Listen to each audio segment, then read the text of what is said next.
Hi all, Wise Wolf here, and welcome back to another episode of New Harbour Wildlife Reserve. We are reaching the halfway mark of the Southern Hemisphere Conservation Trail. Unfortunately, the same thing cannot be said about New Harbour's complexity meter. Oh god, it's almost 70%. Thanks, Console Edition. In today's episode, we are building for our first Australian animal in New Harbour Wildlife Reserve, the Southern Cassowary. Now let's of course get the elephant out of the room. Frontier lists the Southern Cassowary as a least concern species. However, the IUCN Red List does list them as an endangered species, and rightfully so. These poor birds fight endangerment every day from deforestation.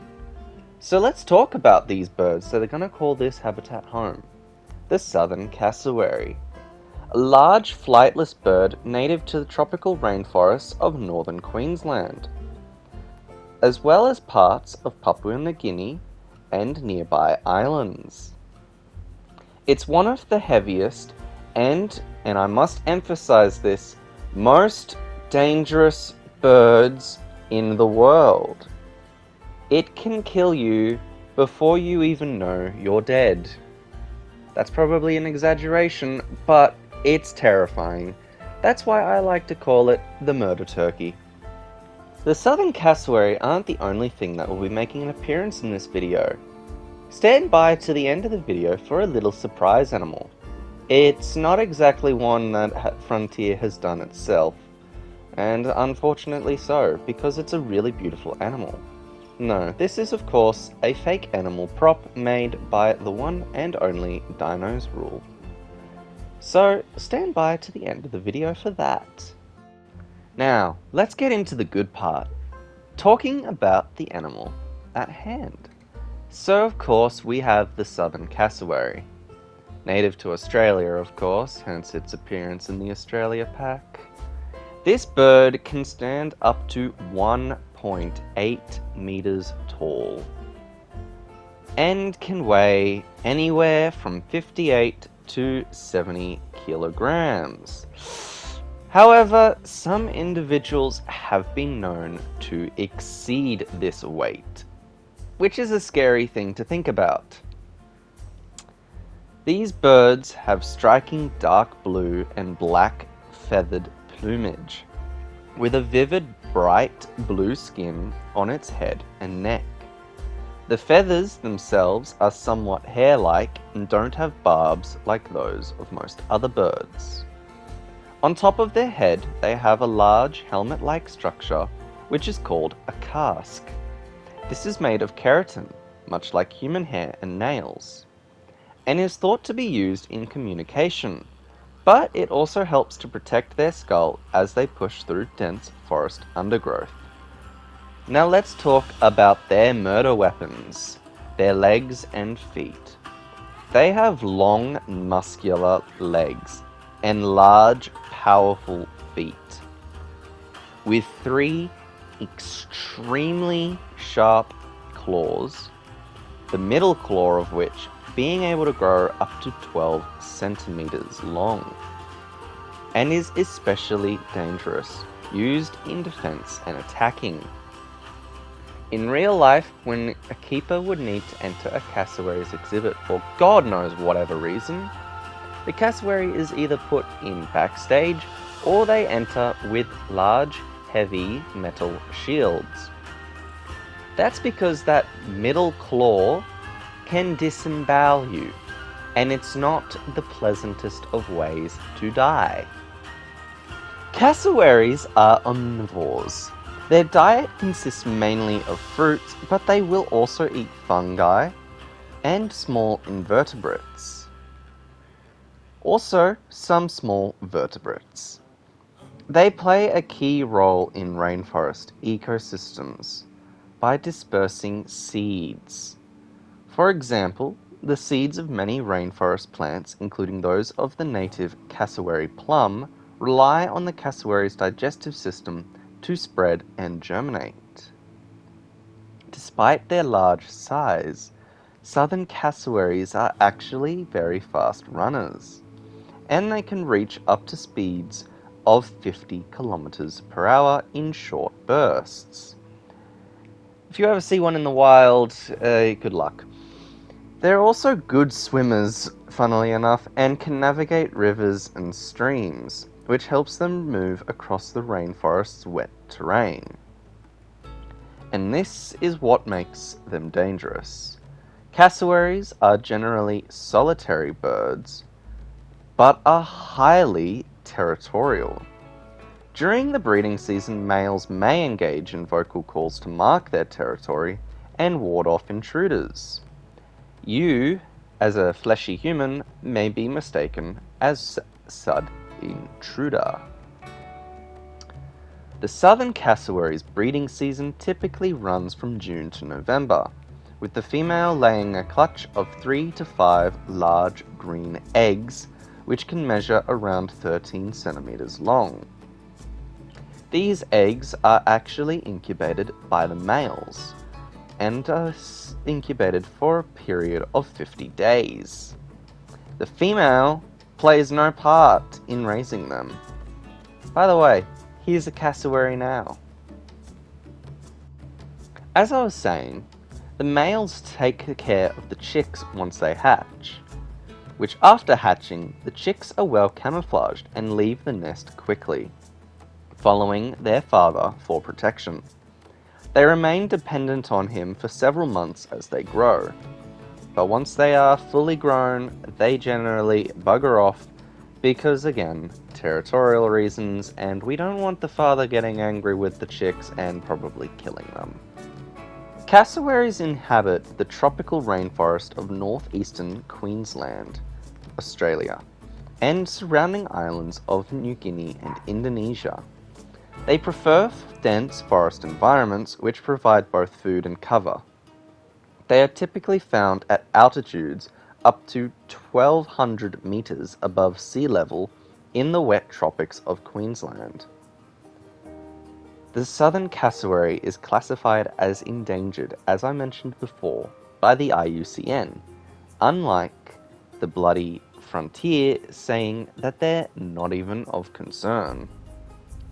Their population is threatened by habitat loss, vehicle collisions, particularly on roads that pass through cassowary habitats, and predation by introduced species like feral pigs and dogs. I'm gonna need to fact check the hell out of that because that does not sound right.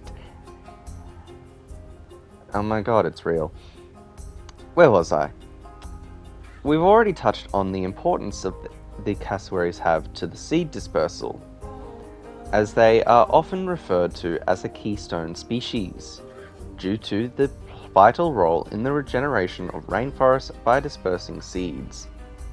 Many plants depend on cassowaries to eat their fruit and pass the seeds in its droppings, enabling the plants to grow in new locations.